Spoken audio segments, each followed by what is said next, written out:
आदाब। International yoga day के मौके पर हमारी इस खास पेशकश में आपका बहुत इस्तकबाल है। नाजरीन, आज की इस पेशकश में हम बात करेंगे नौजवानों के लिए योगा कितना फ़ायदेमंद है। जी हाँ, ये एक कदीम हिंदुस्तानी तर्ज ज़िंदगी है जिसके ज़रिए हमारे नौजवान न सिर्फ जहनी और जिस्मानी तंदुरुस्ती हासिल कर सकते हैं बल्कि तनाव से बच सकते हैं, एंग्जाइटी से बच सकते हैं और अपने टारगेट्स को, अपने गोल को अचीव करने में बहुत तेज़ी से आगे बढ़ सकते हैं। योगा से उनके अंदर खुद एतमादी पैदा होगी और दूसरों की भलाई का जज्बा भी पैदा होता है। आज की इस पेशकश में हम वो तमाम आसन और तमाम योगा के वो तरीक़े जानने की कोशिश करेंगे जिसे हमारे नौजवान अपनाकर अपनी ज़िंदगी को बेहतर बना सकते हैं। और इस तमाम योगा आसन पर बातचीत करने के लिए हमारे साथ आज स्टूडियो में मौजूद हैं दो ख़ास मेहमान। हमारे साथ हैं डॉक्टर संजीव सिन्हा जी, आप योगा एक्सपर्ट हैं, और हमारी दूसरी ख़ास मेहमान हैं डॉक्टर तरनदीप कौर। आप दोनों का आज की इस पेशकश में बहुत बहुत इस्तकबाल है। तरनदीप जी, जब नौजवानों की और योगा की बात होती है तो कितना बेहतर तालमेल है, कितना ज़रूरी है नौजवानों के लिए और उनकी तरक्की के लिए, उनके आगे बढ़ने के लिए योगा। देखिए, yoga is a combination, this is something which connects your body, mind and soul. तो आजकल के नौजवानों के लिए ये बहुत ही ज़रूरी है क्योंकि आजकल की जो जनरेशन है वो इतना ज़्यादा अपने आप से डिसकनेक्टेड है, उनको खुद ही नहीं पता कि उनकी ज़िंदगी में क्या हो रहा है, मेंटली वो क्या फेस कर रहे हैं। हर कोई एक तरह की एक रैट रेस जिसे हम बोलते हैं उसमें सब लोग आगे बढ़ रहे हैं। तो एक योगा ही एक माध्यम है जिससे आप अपने बॉडी को फिज़िकली और मेंटली स्ट्रॉन्ग रख सकते हैं। ये ब्रीदिंग के थ्रू आपको अपने आप से कनेक्ट कराता है। तो आजकल के यूथ के लिए तो मैं कहूँगी कि ये बहुत ही ज़्यादा ज़रूरी है क्योंकि आजकल आप देख रहे हैं कि मेंटल हेल्थ सबसे ज़्यादा सफ़र कर रही है। लोग इतना सुसाइड रेट्स बढ़ रहे हैं, स्ट्रेस इतना ज़्यादा है, तो यूथ के लिए बहुत ही ज़्यादा इम्पॉर्टेंट हो जाता है कि वो योगा को अपनी लाइफस्टाइल का एक पार्ट बनाए। एवरीडे उसको कम से कम आधे घंटे से लेके 1 घंटे तक प्रैक्टिस करे ताकि उसके मैक्सिमम बेनिफिट्स वो रीप कर सके। जी, संजीव सिन्हा जी से जानना चाहूँगा कि एक बड़ा अहम सवाल, जिस तरीके से हमारी डॉक्टर तरनदीप जी ने बताया कि आप ज़हनी तौर पर किस तरह से तंदुरुस्त रहें, और उसका एक बड़ा ही एक अच्छा एग्जांपल हम दे सकते हैं कि अक्सर आपको लोग दिखते हैं ऐसे जो बाहर से आपको बहुत ताकतवर और तंदुरुस्त दिख रहे होते हैं, जिनकी बॉडी बहुत आपको अच्छी दिख रही होती है, लेकिन कभी कभार ऐसा भी सामने आता है कि वो एंग्जाइटी का शिकार होते हैं, वो कहीं स्ट्रेस में होते हैं बहुत ज़्यादा। तो योगा में और अदर एक्सरसाइज की अगर मैं बात करूं, संजीव सिन्हा जी, कितना फ़र्क है एक इंसान के अंदर और बाहर दोनों जगह से मजबूत और ताकतवर होने में और ताकतवर दिखने में? योगा से जो है आप जो है ना अपने आप को you connect with your self. जब आप अपने साथ जब कनेक्ट करते हो तो आप अंदर से जो आपका हिडन जो आपका जो टैलेंट है उसको आप जो है ना समझ पाते हो, और आप एक वो दैट बिकम्स योर गाइड कि आप लाइफ में जो है ना जो डिसीजन ले रहे हो, वेदर इट्स राइट और रॉन्ग, आप गलत, चाहे वो स्कूल के बच्चे हों, कॉलेज के बच्चे हों, या हम अपने जॉब में भी हैं। आज के दिन में जॉब में प्रॉब्लम क्या आता है? फ्लक्चुएशन, मन नहीं कर रहा, जॉब चेंज कर दिया। उसमें क्या है कि फिर आप जो है ना कि आपकी लाइफ में कोई स्टेबिलिटी नहीं आ पाता है। स्टेबिलिटी लाने के लिए आपको, अगर आप आधे घंटे भी अपने योगा को प्रैक्टिस करें, योगा एंड प्राणायाम, तो आपको ये बेनिफिशियल होगा कि ओवरऑल, बिकॉज आज के दिन में सबसे इम्पॉर्टेंट क्या है, लोग जो फेस कर रहे हैं यूथ हमारे, वो है एंग्जाइटी, स्ट्रेस, डिप्रेशन है, ओबेसिटी है, मोटापा, बैक एंड नेक पेन, फिर आपका इंसोमानिया, पुअर स्लीप, लेट नाइट आप जो है ना मोबाइल देखते हो, लेट उठते हो, बॉडी में एनर्जी जो है ना एग्जॉस्ट रहता है आपको, कभी आप जॉयफुल मूड में रहते नहीं हो, और कभी भी आप, एक होता है ना कि एक ग्रुप डिस्कशन में आप आके, हेल्दी डिस्कशन में इरिटेटेड माइंड रहता है आपका, गुस्सा जल्दी आता है, ठीक है।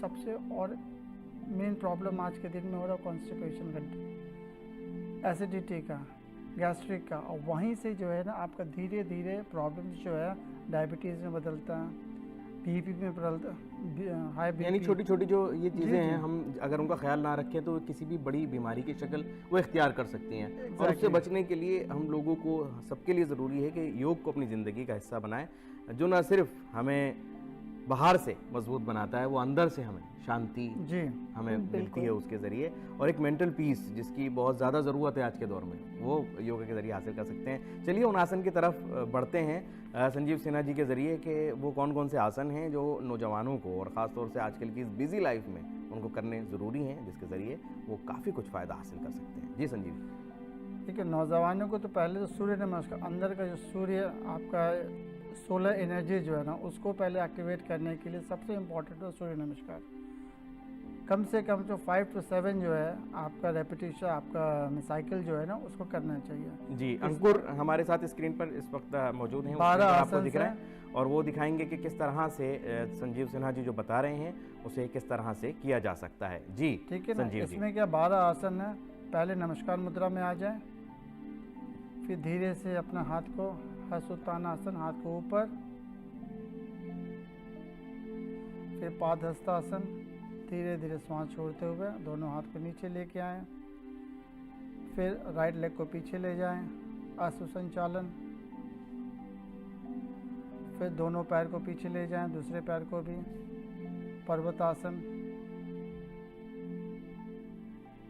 फिर अष्टांग नमन,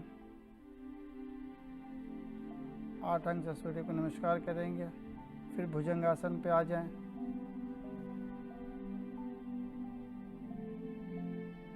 फिर धीरे से फिर से पर्वतासन,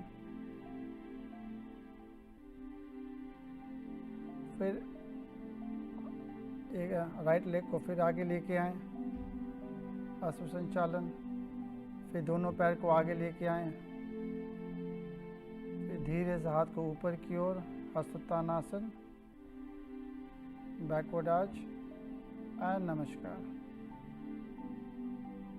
ये हमारा एक राउंड होता है। ऐसे हम 7 राउंड करेंगे। डेली कम से कम 7 करें, 7 धीरे धीरे इसको इंक्रीज करते जाएं। आपके सारे जॉइंट्स इसमें कवर हो जाता है। ये तमाम वो हैं जो एक नशिस्त में यानी एक बारी में किया जा सकता है, और जी। इसको कम से कम भी आपने बताया कि 7 बार किया जाए, और उसके बाद आहिस्ता आहिस्ता उसकी जो आप ड्यूरेशन है, उसकी लिमिट्स हैं, आप उसको बढ़ा जी। सकते हैं। बढ़ा सकते हैं। ये तमाम हमारे जो नौजवान जिस वक्त इस प्रोग्राम को देख रहे हैं आराम से बासानी घर पर कर सकते कर हैं। सकते लेकिन यहाँ हम ये भी जानना चाहेंगे, डॉक्टर तरनदीप हमारे साथ हैं, कि बड़ी बहुत मसरूफ़ लाइफ के अंदर आपने जो ये तमाम आसन हमें दिखाए किए जा सकते हैं, लेकिन क्या जो लोग हमारे ऑफिस में जा रहे हैं या जो पढ़ाई के ऊपर जिनका ज़्यादा बोझ है, उनके लिए क्या कुछ इस तरह की पर्टिकुलर एक्सरसाइजेज या आसन हैं जिसके ज़रिए वो तनाव को कम कर सकें? हाँ, मेंटल स्ट्रेस वगैरह के लिए जो सबसे बेस्ट एक्सरसाइज है वो ब्रीदिंग एक्सरसाइजेस हैं, जिसको हम प्राणायाम भी कहते हैं। तो प्राणायाम आपको उसके लिए ज़्यादा टाइम भी नहीं चाहिए, आप उसको कभी भी 10 से 15 मिनट कर सकते हैं। बेस्ट टाइम तो होता है कि आप सुबह उठते सार फ्रेश होने के बाद उनको करें, पर अगर आपको टाइम की कमी है तो आप अपने काम से आने के बाद, पर खाने का गैप अगर आपने शाम को खाया है तो मेक श्योर कि आपको कम से कम 2 से 3 घंटे का गैप होना चाहिए। ये एम्प्टी स्टमक करने चाहिए। तो ये प्राणायाम जो एक्सरसाइजेस हैं, अगर आप ये करेंगे रेगुलरली तो आप देखेंगे कि आपकी ब्रीदिंग बेटर होएगी, आपकी लंग कैपेसिटी बेटर होएगी, आप स्ट्रेस में नहीं रहेंगे, आप काम रहेंगे, आपका कंसंट्रेशन फोकस ज़्यादा होगा और आप लाइफ में बेटर डिसीजंस ले सकते हैं। संजीव सिन्हा जी, अक्सर जो हमारे नौजवान हैं वो कहते हैं कि अगर हमें कुछ एक्सरसाइज करनी है तो एक ज़्यादा मेहनत, सख्त मेहनत वाली जो एक्सरसाइज है उसी से उनको लगता है कि शायद हम फ़ायदा हासिल कर सकते हैं। कभी कभार वो सेटिस्फाई नहीं हो पाते किसी हल्की एक्सरसाइज से, तो किस तरह से वो योगा के ज़रिए वो सेटिस्फेक्शन हासिल कर सकते हैं, फ़ायदा हासिल कर सकते हैं? देखिए, उनको जो यूथ है उनको क्या है कि अपने आप के जो हिडन एनर्जी है ना, उसको जो है ना, पहले तो उनको आपको थोड़ा रिदमिक योगा जो है ना, जिसको बोलते हैं पावर योगा भी बोलते हैं, वो जैसे करें तो अंदर का जो है ना उनमें एनर्जी आएगा, जॉइंट्स में जो है ना स्ट्रेस रिलीज होना है। तो उसके लिए जो है ना आप खड़े होकर जो है ना ताड़ासन वगैरह कर सकते हैं। जी, किस तरह से वो ठीक है, ताड़ासन किया जा सकता है? मुझे लगता है अंकुर उसको हाथ दिखाएंगे। सांस लेते हुए दोनों हाथ को ऊपर ले जाएं, इंटरलॉक करें, पंजे पे आ जाएं और हर बॉडी का हर पार्ट्स को ऊपर स्ट्रेच करें। ये छोटे बच्चे पे इससे क्या है, उनका हाइट जो है ना, हाइट भी बढ़ने में उनको हेल्प करेगा। यानी बच्चे भी इसको कर सकते जी। हैं और नौजवान लड़के लड़कियां नौजवान भी, हाँ। सबके लिए देखा जाए तो ये फ़ायदेमंद है, इसको किया जा सकता है। कितनी देर इसको करना हम सबके लिए फ़ायदेमंद है? ये कम से कम जो है ना, आप 2 मिनट से 1 मिनट से स्टार्ट करें, धीरे धीरे धीरे इसको इंक्रीज करते जाएं। यानी आप जितनी देर पंजों पर हाँ, खड़े रह सकते जैसे हैं। जैसे आपके बॉडी में बैलेंसिंग आता जाएगा, आप विदाउट मूवमेंट जो है ना, विदाउट वाइब्रेशन आप एक पोजीशन पे खड़े हो सकते हैं। कम से कम 5 मिनट तक आप, मतलब ये वो एडवांस में, लेकिन 1 मिनट डेली कम से कम करने चाहिए। इसको आपने बताया ताड़ासन, जी। इसके अलावा और कौन से आसन हैं? बहुत अच्छी आपने बताई कि ये एक्सरसाइज की जा सकती है तमाम नौजवानों के ज़रिए और बहुत आसान भी है। जी, ठीक है ना। इसके बाद हम एक और आसन कर सकते हैं, वो है नटराज आसन। दोनों हाथ को आगे लेके जाएंगे, एक हाथ को आगे, फिर पैर को पीछे से पकड़ेंगे और ऊपर की ओर उठाएंगे। इसमें भी बैलेंसिंग का बहुत इसमें भी ख्याल है। बैलेंसिंग चाहिए आपको। अगर आपका फिजिकल बैलेंस है, मेंटल बैलेंस अपने आप आ जाना है। तो इसमें आगे की तरफ झुकना है। आगे के थोड़ा झुकना पड़ेगा, सामने देखेंगे जी, और लंबी गहरी सांस लेते रहेंगे, छोड़ते रहेंगे। इसी तरह दूसरे पैर को उठा दूसरे करके भी पैर से करना भी है। करना है। कितनी देर इसको रोक सकते हैं हम, इसको पैर को इस तरह से पकड़कर? कम से कम स्टार्ट करेंगे 10 से 15 श्वास, ठीक है। और धीरे धीरे धीरे अपने आप ये जो है ना, आप इसका फ्रीक्वेंसी बढ़ाते जाएंगे। आप ड्यूरेशन बढ़ता जाएगा। इससे क्या लाभ हासिल किए जा सकते हैं, क्या फ़ायदा हासिल किया? इससे आपका ये होगा कि आपका बॉडी में टोनिंग आ जाना है, आपका स्ट्रेच, आपका स्पाइन में स्ट्रेचिंग आ जाएगा, आपका हिप रीजन, आपका नी जॉइंट्स है, सब में स्ट्रेचिंग आना, फ्लेक्सिबिलिटी बढ़ेगा बॉडी का, बॉडी में फ्लेक्सिबल बैलेंसिंग रहेगा। आसन है तो Balancing। इसलिए फोकस और कंसंट्रेशन भी बढ़ेगा। बहुत अच्छी चीज़ की आपने। जब हम फोकस और कंसंट्रेशन की बात करते हैं तो अक्सर लोग फोकस नहीं कर पाते हैं, जी। कंसंट्रेशन उनका नहीं रह पाता है। बहुत अच्छी तरनजीत जी ने बात की है। मैडम, क्या ये यही आसन है या इसके अलावा भी कुछ ऐसे आसन हैं? अब तो हम डेमोस्ट्रेट करके नहीं दिखा सकते, हमारे पास समय कम है, तो आप अगर बता भी दें कि जहाँ हम फोकस पर अपने ध्यान को जो है वो केंद्रित कर सकें, उसको मरकूज कर सकें, जो आपने कहा। हाँ, तो जैसे कि नटराज आसन है, ट्री पोज जिसे हम वृक्षासन कहते हैं, वो भी एक बैलेंसिंग पोज है। और हमारा जो गॉडेस पोज है वो भी एक बैलेंसिंग आसन है। तो ये सारे बैलेंसिंग आसन हैं जो काफ़ी हिफायत, और एक ईगल पोज भी बहुत ही शानदार आसन है, बट वो थोड़ा सा एडवांस्ड बैलेंसिंग पोज में आता है। तो आपको थोड़ी योगा प्रैक्टिस करते रहेंगे तो आप उसकी तरफ मूव फॉरवर्ड कर सकते हैं। नौजवान अपनी ज़िंदगी में योग करके बहुत सारे फ़ायदे हासिल कर रहे हैं। ना सिर्फ सेहत और तंदुरुस्त वो रह सकते हैं, उसके अलावा अगर तनाव से मुक्त होने की बात हुई, उस पर भी हमने अभी गुफ्तगू की कि किस तरह से वो तनाव से निजात हासिल कर सकते हैं। अब हम उन आसन को भी समझने की कोशिश करेंगे जो नौजवान घर पे कर सकते हैं। आप और हम सब मिलकर अगर घर पर थोड़ा वक्त अपने लिए दें तो कर सकते हैं। संजीव सिन्हा जी, हम घर पर अगर थोड़ा भी समय अपने आप के लिए दें तो मैं चाहूँगा कि वो आसन भी हम समझ लें जिनको करना आसान भी है और जिनके बेनिफिट्स भी ज़्यादा हैं। योग ऐसा एक माध्यम है कि हर इंसान, चाहे वो बच्चा हो, बूढ़ा हो या नौजवान हो, कहीं पर भी, चाहे ऑफिस हो या घर हो, कहीं पर भी आराम से कर सकता है। इसमें केवल आपको क्या करना है, लेकिन एक पीसफुल जगह चाहिए जहाँ पर कि कोई डिस्ट्रैक्शन ना हो। आप अपने साथ अपने श्वास पे ध्यान, कोई डिस्ट्रैक्शन ना हो, और आसन प्राणायाम वहाँ पर आप कर सकते हो। आप अगर हम आसन समझने चाहें, जैसे आज आसन बताने के लिए वैशाली हमारे साथ मौजूद हैं जो वो आसन बताएंगी और संजीव जी उस पर रोशनी डालेंगे और वैशाली जी वो कर दिखाएंगी। आप स्क्रीन पर देख सकते हैं। जी, जैसे हम घर में या कहीं पर भी एक अपना आसन जो है, जो इसको बोलते हैं वृक्षासन, जी, उसको आराम से हम कर सकते हैं। जैसे एक पैर पे जो है ना, एक पैर को पहले उठाएं ऊपर, दूसरे पैर के जंघा पे रखना है, फिर दोनों हाथ को धीरे धीरे श्वास भरते हुए हाथ को ऊपर लेके जाना है और यथाशक्ति होल्ड करना है उसको, और अपने ही श्वास पर पूरा ध्यान रखना है। जी, क्या नाम है इस आसन का? इसका नाम है वृक्षासन। वृक्षासन, यानी ट्री पोज के नाम से ट्री जिसे पोज हम के नाम जानते हैं। से। जी। इससे माइंड बॉडी कोऑर्डिनेशन का सबसे अच्छा एक आसन इसको बोलते हैं, जिससे you are in a present moment. कहीं भी कोई भी माइंड कहीं डिस्ट्रैक्शन नहीं होगा, आप हमेशा हर बॉडी को बैलेंस कर सकते हैं। बॉडी बैलेंस हो जाएगा तो ऑटोमेटिक आपका माइंड आपका बैलेंस रहेगा। बहुत खूब, बहुत अच्छी बात कही है कि अगर बॉडी बैलेंस है तो आपका माइंड भी बैलेंस होगा, क्योंकि बहुत सारे लोग, इतने सारे जो आजकल के हौच पौच की ज़िंदगी है हमारी, उसके अंदर बहुत सारी बातों को हम जब एक साथ कर देते हैं तो हमारा ना दिमाग बैलेंस रहता है ना हम बैलेंस रह पाते हैं। इसमें सबसे ज़्यादा ज़रूरी हो जाता है हमारा अपना बॉडी का बैलेंस करना। बॉडी उसके का बाद- बैलेंस। जी। अगले किस आसन की तरफ हम बढ़ेंगे? ऐसे ही हम दोनों पैरों से करने के बाद जो है, उसके बाद दूसरे आसन के बाद हम करते हैं भुजंग आसन। भुजंग आसन, ये किस तरह से होता है? वैशाली भुजंग दिखा आसन। रही हैं। पहले पेट के बल लेट जाएं,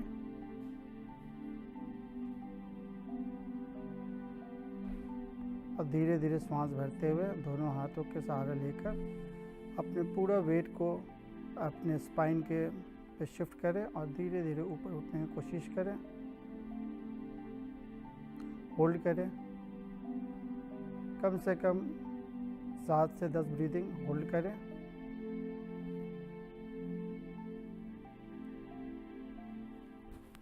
और फिर धीरे धीरे धीरे धीरे सांस छोड़ते हुए नीचे आ जाएं।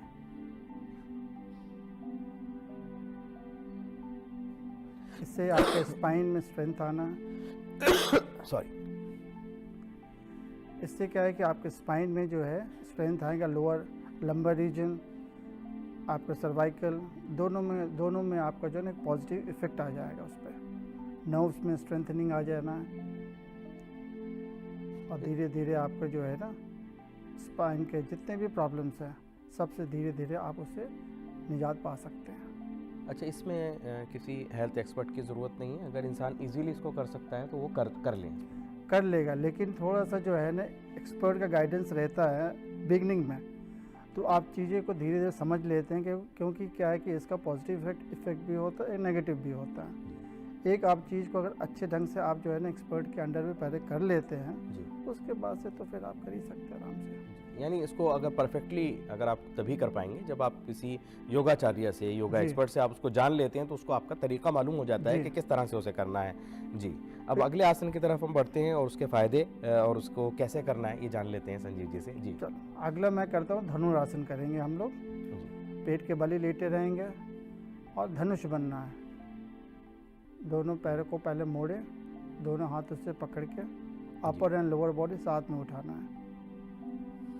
पूरा बैलेंस आप अपने नाभि के ऊपर करते हैं। कितनी देर तक ये रोकना होगा? इसमें भी डिपेंड, आप पहले स्टार्ट कर रहे हैं कम से कम 10 श्वास, धीरे धीरे धीरे आप इसको इंक्रीज करना है, मैक्सिमम यथाशक्ति जब तक आप होल्ड कर पाएँ। इससे क्या लाभ हासिल किया जा सकता है? इससे आपके पेट की सारी समस्या, जो भी आप समस्या सोच सकते हैं, जैसे कॉन्स्टिपेशन है, इवन आपका पेल्विक रीजन के स्पेशली एबनॉर्मल, तो आपको इफेक्ट करेगा पॉजिटिव इफेक्ट। आपका लोअर बैक में भी आपका इसका बहुत पॉजिटिव इफेक्ट पड़ता है। नीज़ में जी। नी में आपको, अगर आपका नी में जॉइंट पेन है, वहाँ भी आपको हेल्प करेगा।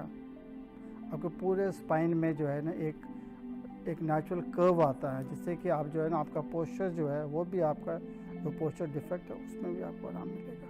बहुत खूब। और जैसे आजकल संजीव जी बहुत सारे हमने देखा कि बहुत तेज़ी से डायबिटिक हो रहे हैं हमारे युवा, उनके लिए मैं चाहूँगा कि कुछ इस तरह की आप एक्सरसाइज ज़रूर बताएं कि वो कौन सा योगा ये कर सकते हैं। धनुरासन जो मैंने अभी बताया ना, ये आपको डायबिटीज़ में आपका पैनक्रियाज में डायरेक्ट इफेक्ट करता है, पैनक्रियाज एंड लिवर। जी।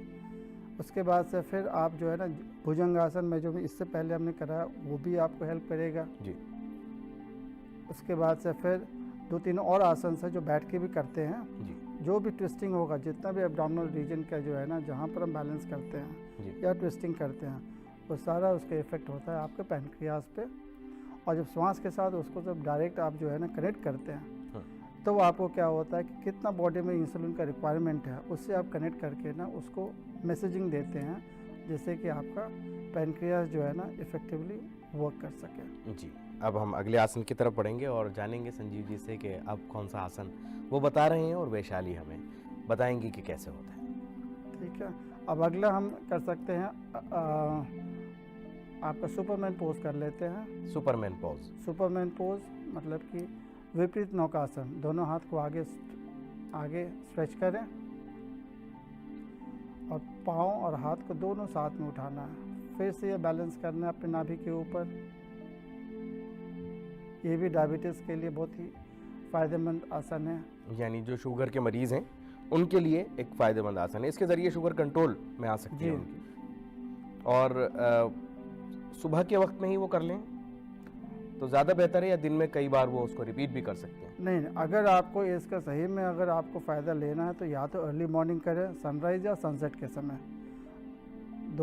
दोनों टाइम जो है ना अनुकूल रहता है योगासन के लिए, जहाँ पर कि एटमॉस्फेयर में एक अलग एनर्जी रहता है, आप उसके साथ जो कनेक्ट कर सकते हैं, माइंड शांत हो जाता है उस समय, तो उस समय ज़्यादा फ़ायदेमंद होता है। जी, ये वो आसन हैं जिनके ज़रिए न सिर्फ हम सेहतमंद रहने के लिए आगे बढ़ते हैं बल्कि बीमारियों से भी बच भी सकते हैं, बीमारियों को कंट्रोल भी कर सकते हैं। तो आज की इस पेशकश के ज़रिए हमारी यही कोशिश है कि आज के नौजवान जो एक मसरूफ़ ज़िंदगी गुजार रहे हैं वो उस मसरूफियत के वक्त में से थोड़ा सा वक्त अपने लिए अगर वो निकाल लें तो किस तरह से वो सेहतमंद रह सकते हैं और बीमारियों से बच सकते हैं। अगले आसन की तरफ बढ़ेंगे। संजीव जी बहुत अलग अलग आसन हमें बता रहे हैं जो हम अब आसानी कर सकते हैं और उसके फ़ायदे भी बता रहे हैं। जी संजीव जी, अब अभी तक जो है ना हमने बताया आसन के बारे में, लेकिन आसन के साथ में अगर हम प्राणायाम भी साथ में करें जी तो उसका भी जो है ना, बिकॉज देखो अभी तो हम शरीर को कंट्रोल करने के लिए हमने आसन किया, लेकिन मन को कंट्रोल करने के लिए हमको करना ही पड़ता है प्राणायाम, मेडिटेशन। नहीं, प्राणायाम क्या होता है, श्वास को जो है ना उसके गति को कंट्रोल करना। अच्छा, तो अभी तो नॉर्मल क्या है तो हम ब्रीद इन करते हैं, ब्रीद आउट करते हैं जी, ठीक है ना, लेकिन हम उसको होल्डिंग कैसे करते हैं, कैसे हम श्वास को कंट्रोल कर पाते हैं, बिकॉज श्वास का डायरेक्ट कनेक्शन आपका ब्रेन से है। जब भी जिस स्थिति में आप रहते हैं, जैसे आपका मन की स्थिति जैसे होती है उसके अकॉर्डिंगली आपका श्वास का रिदम जो है चेंज होता है। तो अगर हम अपनी सांस पर काबू करना सीख गए जी, तो उसका मतलब हम काफ़ी हद तक, तो हमको नॉर्मली पूरे दिन हमको मालूम होता है कि हमारा श्वास का रिदम कैसा है, हमारे मन की स्थिति हम खुद समझ पाते हैं। बहुत खूब। तो कैसे कंट्रोल करें? मैं देख रहा हूँ कि वैशाली एक पोज बना करके दिखा रही हैं कि हम लोग किस तरह से कैसे बैठें। पहले आराम से हम सुखासन में बैठ जाते हैं या वज्रासन में, कोई भी आसन में जो है ना हम बैठ पाएँ, कंफर्टेबली बैठ पाएँ। उसके बाद रीढ़ की हड्डी को सीधा रखते हैं, कमर गर्दन सीधी रखेंगे, ध्यान अपना पूरे श्वास पे। और पहला हम प्राणायाम करते हैं, हम लोग करते हैं भ्रामरी प्राणायाम करते हैं, जिसमें अंगूठे से कान को प्रेस करना होता है, 5 उंगलियों को अपने फेस के ऊपर रखना होता है, श्वास भरना होता है और भंवर जैसा आवाज़ के साथ एक वाइब्रेशन जो है ना हम फील करते हैं अंदर। वैशाली करके बताएंगे।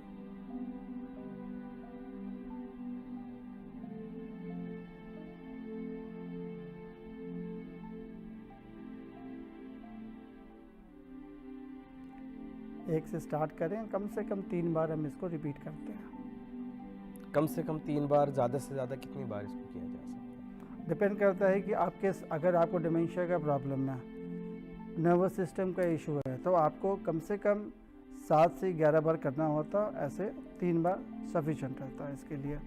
डेली अगर आप जो है ना अपने वेलबींग के लिए करते हैं, 3 टाइम मोर देन सफिशेंट।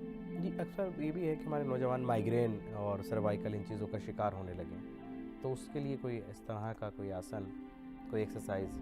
जी, इसके लिए देखो ऐसा है कि पहले आपको माइंड को बैलेंस करना होगा, बिकॉज आपका जब नर्वस सिस्टम आपका जो वीक हो जाता है तो आपका क्या होता है कि कनेक्टिविटी जो है ना, माइंड बॉडी कनेक्टिविटी, उसमें जो है ना आपका डिस्ट्रैक्टेड माइंड रहता है। तो माइंड कुछ और कहना चाहता है, बॉडी उसको फॉलो कर नहीं पाता है, तो आपका धीरे धीरे आपका पोस्चर में प्रॉब्लम रहता है। धीरे धीरे क्या होता है कि बॉडी और माइंड का कोऑर्डिनेशन जो है ना वो ऑफ हो जाता है। तो इसके लिए हम प्राणायाम जो करते हैं, माइंड को जब हम स्टेबल करते हैं तो धीरे धीरे अपने आप बॉडी स्टेबिलिटी की तरफ बढ़ता जाता है। तो ये एक शुरुआत आपने बताई जिसके अंदर हमें जी। ये अपने सांस को कंट्रोल करने की आपने बताई है कि इस तरह से उसको अपने सांस को कंट्रोल किया जाए। अगला एक और हमारा प्राणायाम होता है जिसमें कि अनुलोम विलोम जिसको बोलते हैं, जिसमें कि लेफ्ट नाक से श्वास लेते हैं और दाहिने से छोड़ते हैं और फिर दाहिने से लेते हैं, धीरे धीरे बाएं से छोड़ते हैं। हर इंसान के शरीर में क्या होता है कि दो नाड़ियाँ होती हैं, एक चंद्र नाड़ी होती है, एक सूर्य नाड़ी होता है। बाएं साइड हमारा चंद्र नाड़ी है और दाहिने साइड हमारा सूर्य नाड़ी है। जी। तो जब हम लेफ़्ट से श्वास लेते हैं तब हम कंट्रोल करने की कोशिश करते हैं अपने चंद्र नाड़ी को, जो हमारा राइट हेमिस्फीयर, राइट ब्रेन को उसको कंट्रोल करता है। तो हम धीरे धीरे हम करके दिखाएंगे, मेरे वैशाली दिखाएंगे अभी करके। जी, वैशाली दिखा रही हैं तो इसको कि किस तरह से हमें लेफ़्ट से हम धीरे धीरे श्वास लेंगे, जी, कम से कम 4 काउंट करेंगे, 1 2 3 4, और फिर दूसरे नाक से फिर धीरे धीरे छोड़ेंगे, सेम काउंट 1 2 3 4। फिर राइट से जिस नाक से छोड़े हैं उसी नाक से फिर हम श्वास भरेंगे, 1 2 3 4। फिर हमने होल्ड करना है, फिर धीरे धीरे श्वास छोड़ना बाएं नाक से, 1 2 3 4। ऐसे ये हमारा एक राउंड होता है। बाएं से हमने लिया, दाहिने से छोड़ा, दाहिने से लिया, बाएं से छोड़ा। ऐसे ही कम से कम जो है ना 7 से 11 राउंड हमको डेली करना है, जिससे कि हमारा माइंड अपने आप शांत हो जाता है। जी, बहुत अच्छी आपने बात बताई कि ऐसे अगर हम ये करना शुरू कर देते हैं तो माइंड हमारा अपने आप शांत हो जाता है। और सारी मेहनत किस लिए है? मन की शांति के मन लिए, की शांति, दिमाग की शांति के लिए। मैं बहुत शुक्रगुजार हूँ अपने दोनों मेहमानों का, संजीव जी का भी और हमारी तनदीप जी का भी, कि आपने आज के इस मौजू में अपने तजुर्बे से रोशनी डाली, नौजवानों को बताया कि योग किस तरह उनकी ज़िंदगी में फ़ायदेमंद साबित हो रहा है और किस तरह वो अपने गोल्स अचीव कर सकते हैं, सेहतमंद रह सकते हैं। और इसी के साथ आज की ये पेशकश हम यही मुकम्मल करते हैं। आप हमारी पूरी टीम को दीजिए इजाज़त। आदाब।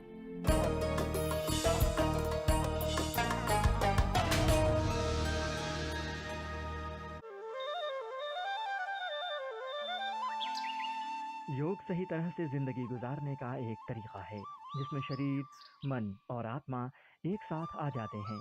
योग के जरिए बीमारियों को तो दूर किया ही जा सकता है, साथ ही जिस्मानी और दिमागी तकलीफों को भी दूर किया जा सकता है। यूं तो हिंदुस्तान ने पूरी दुनिया को कई सौगातें दी हैं, लेकिन दौरे हाजिर का जिक्र करें तो पूरी इंसानियत के लिए हिंदुस्तान ने जो रोशनी दिखाई है उसे योग के नाम से पहचान हासिल है। मौजूदा सरकार की योग को आम आवाम तक पहुंचाने की मुहिम रंग लाई है। आज सरहदों से परे पूरी दुनिया के लिए योग एक वरदान साबित हो रहा है। योग और उसकी अहमियत को बैनुल अक़वामी सतह पर पहचान दिलाने के लिए साल 2015 में इंटरनेशनल डे ऑफ योगा की शुरुआत हुई थी। इसके बाद से हर साल 21 जून को इंटरनेशनल डे ऑफ योगा मनाया जाता है।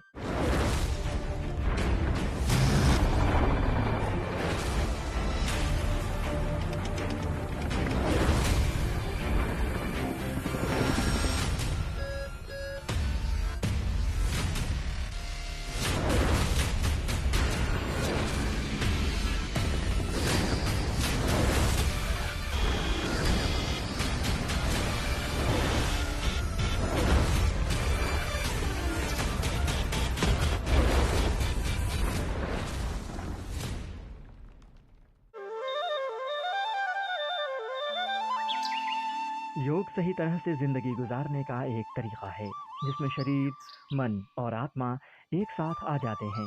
योग के जरिए बीमारियों को तो दूर किया ही जा सकता है, साथ ही जिस्मानी और दिमागी तकलीफों को भी दूर किया जा सकता है। यूं तो हिंदुस्तान ने पूरी दुनिया को कई सौगातें दी हैं, लेकिन दौरे हाजिर का जिक्र करें तो पूरी इंसानियत के लिए हिंदुस्तान ने जो रोशनी दिखाई है उसे योग के नाम से पहचान हासिल है। मौजूदा सरकार की योग को आम आवाम तक पहुंचाने की मुहिम रंग लाई है। आज सरहदों से परे पूरी दुनिया के लिए योग एक वरदान साबित हो रहा है। योग और उसकी अहमियत को बैनुल अक़वामी सतह पर पहचान दिलाने के लिए साल 2015 में इंटरनेशनल डे ऑफ योगा की शुरुआत हुई थी। इसके बाद से हर साल 21 जून को इंटरनेशनल डे ऑफ योगा मनाया जाता है।